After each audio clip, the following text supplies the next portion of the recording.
Hello बच्चों, बहुत बहुत बधाई हो उन बच्चों को जिनका सेकेंड राउंड में नाम आया है। और सेकेंड राउंड के सीट एलोकेशन से रिलेटेड हम कुछ बातें कर लेते हैं जो बहुत इंपॉर्टेंट है, क्योंकि अब आप एडमिशन के लिए जाने वाले हो। तो ऐसा नहीं हो कि थोड़ी सी चूक हो जाए आपसे और आपका एडमिशन कैंसिल हो जाए या कुछ वहां पर जाकर के आपको बहुत परेशानी झेलनी पड़े। तो वीडियो बहुत शॉर्ट है, ध्यान से सुनना। आपको सीट एलोकेट हो गई है। अब इसमें हम ये देखते हैं कि किस रैंकिंग तक सीट एलोकेट हुई है। जो 398 वेकेंट सीट थी उसमें किस रैंकिंग तक सीट एलोकेट हुई है। तो देख लो बेटा, यहाँ 1775 अनरिजर्व को हुआ है, ओबीसी 3474, सी और एसटी का मतलब जितना था उसी के आसपास है, ईडब्ल्यूएस 4156 गया है।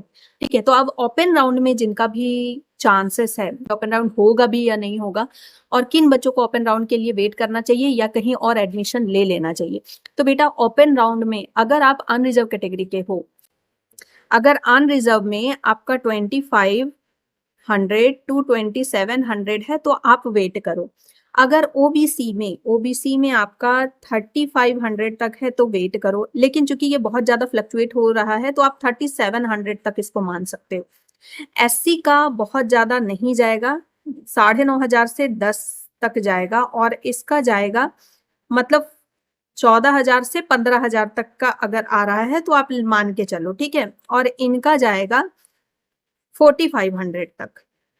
ओके, तो जो बहुत सारी वे सीट ऐसी रहती है जो कि बच्चे छोड़ देते हैं क्योंकि उनको उनका जो डिजायर एम्स है वो नहीं मिलता है, या फिर कहीं ना कहीं उनका हो चुका होता है इस टाइम तक, तो बच्चे छोड़ते हैं। तो आप ओपन राउंड तक प्लीज वेट जरूर करना बच्चों, अगर आपने कहीं और नहीं भरा है तो।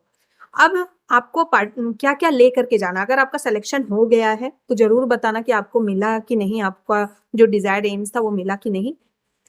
अब आपको करना क्या है, सेकेंड राउंड में अगर आपको वो सीट लेनी है, जो भी सीट अलॉटेड हुआ वो लेना है आपको, और लेना ही चाहिए, नहीं तो बेटा फंस जाओगे, है ना।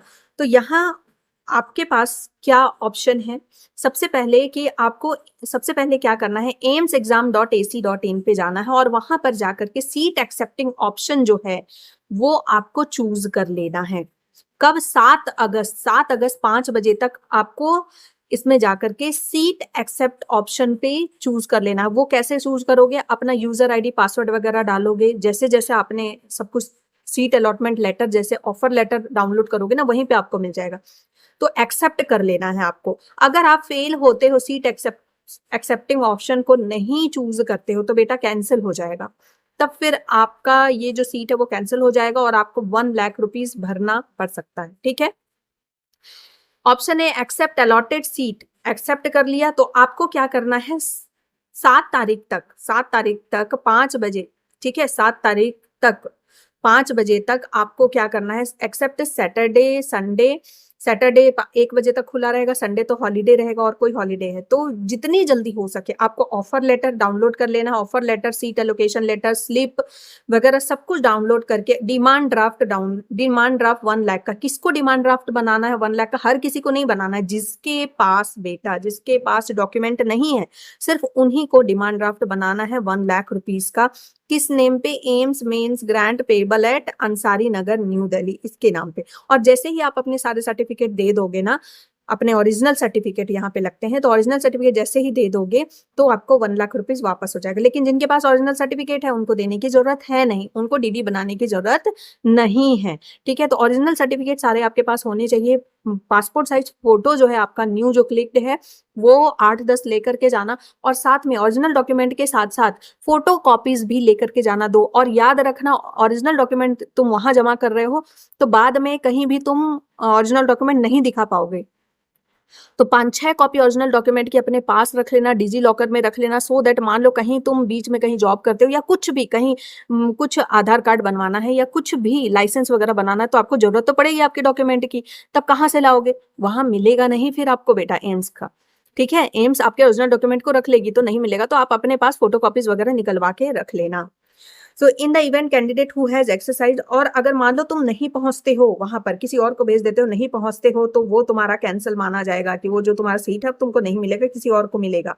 तो यहाँ सीरियसली लो इन बातों को। If the candidate who has taken option 2 in the first round seat allocation, first round seat allocation में तुमने सेकंड ऑप्शन चुना था, मतलब अपग्रेड कराया था, और इस बार भी तुम नहीं चुनते हो तो बेटा बहुत दिक्कत हो जाएगी फिर।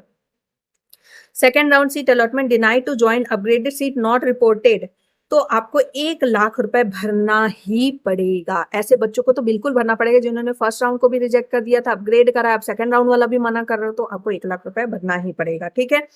If any candidate who has been allocated seat in first round on seat allocation does not respond in any of the above manner, तो उनका कैंसिल मान लिया जाएगा। ठीक है। तो आप इन चीजों को सीरियसली लें, कहीं आपका एडमिशन हुआ है चाहे नहीं हुआ है, आपको जाना है, जाके प्रेजेंट होकर के सब कुछ बताना है। और क्या क्या डॉक्यूमेंट्स ले जाने हैं बेटा यहाँ से देख लो। ठीक है। ये सारे डॉक्यूमेंट्स आपको लगेंगे। ओबीसी ईडब्ल्यूएस का आपका अगर इतने डेट तक इशूड है तो ही वो चलेगा। ठीक है। अदर देखो नोट दिया हुआ है जो अलॉटेड कैंडिडेट हैं उनके लिए। ठीक है। मेडिकल एग्जामिनेशन, जब आपका सब डॉक्यूमेंट वगैरह जमा हो जाता है 7 तारीख तक, medical examination and other examination formalities for AIIMS New Delhi done at 8/8/2025। 8 अगस्त को सब कुछ हो जाएगा। कहाँ होगा? Conference hall AIIMS New Delhi at sharp 9 AM। तो ये भी बेटा ध्यान रखना है आपको। ठीक है। Thank you. और वीडियो को लाइक शेयर सब्सक्राइब जरूर कर देना and stay tuned with me.